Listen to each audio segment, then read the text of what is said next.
తమన్నా ప్రస్తుతం సన్నబడింది. గతంలో విజయ్ వర్మతో డేటింగ్లో ఉన్నప్పుడు బొద్దుగా ఉన్న ఈ మిల్కీ బ్యూటీ ఇప్పుడు సైజ్ తగ్గి స్లిమ్ అయింది. మొత్తంగా విజయ్ వర్మతో బ్రేకప్ తర్వాత తమన్నా మళ్ళీ ఇప్పుడు ఇన్నాళ్లకు హాట్ టాపిక్గా మారింది. పాక్ క్రికెటర్ అబ్దుల్ రజాక్ని వివాహం చేసుకోబోతుందంటూ గతంలో వార్తలు చక్కెర్లు కొట్టాయి. ఓ ఇంటర్వ్యూలో ఆ ప్రచారంపై తమన్నా ఇటీవల స్పందించారు. ఆ రూమర్స్ను ఖండించారు కూడా. సోషల్ మీడియాలోనూ ఇలాంటి గాసిప్సే క్రియేట్ అవుతున్నాయని అభిప్రాయపడ్డారు.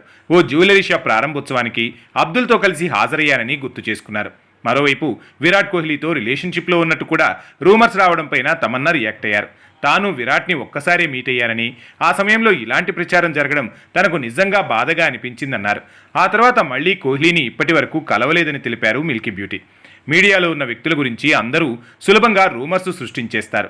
దీన్ని ప్రేక్షకులు కూడా అర్థం చేసుకోవాలని చెప్పారు. ఎందుకంటే సెలబ్రిటీల జీవితాల గురించి బయటకు తెలిసేది కొంత మాత్రమే. ఎవరికి తెలియని విషయాలు ఎన్నో ఉంటాయి. వీటి గురించి ఎవ్వరూ ఆలోచించరని తెగ బాధపడిపోయింది ఈ మిల్కీ బ్యూటీ. ఇక సల్మాన్, షారుఖ్లపై తమన్నా ప్రశంసల వర్షం కురిపించింది. సల్మాన్ ఎంతో మందికి స్ఫూర్తిని, ఆయన్ని చూసి చాలా విషయాలు నేర్చుకోవచ్చంటూ చెప్పుకొచ్చింది. ఒకసారి దుబాయ్లో జరిగిన ఈవెంట్లో మేమిద్దరం కలిసి డ్యాన్స్ చేశాం. ఎంతో కష్టపడి రిహార్సల్స్ కూడా చేశారట. ఈ ఈవెంట్ కోసం ఆయన 2.5 గంటల పాటు వేదికపై ఉన్నారు. అంతసేపు ఉండాలంటే చాలా ఎనర్జీ కావాలి. అంత ఎనర్జెటిక్గా సల్మాన్ ఉన్నారు. ఇక అభిమానులను ఎలా ప్రేమించాలో షారుఖ్ని చూసి నేర్చుకోవచ్చంటుంది మిల్కీ బ్యూటీ. నేను షారుఖ్తో కలిసి ఓ ప్రకటనలో వర్క్ చేశా. అక్కడికి వచ్చిన ప్రతి ఒక్కరితో ఆయన ఎంతో ఓపిక్గా ఫోటోలు దిగారు అని తమన్నా చెప్పుకొచ్చింది. మరోవైపు ఏపీ లిక్కర్ స్కామ్లో చెవిరెడ్డి అనుచరుడు ఓ ప్రైవేట్ జెట్లో తమన్నాతో దిగిన ఫోటో కూడా ఇప్పుడు నెట్టింట వైరల్ అవుతోంది.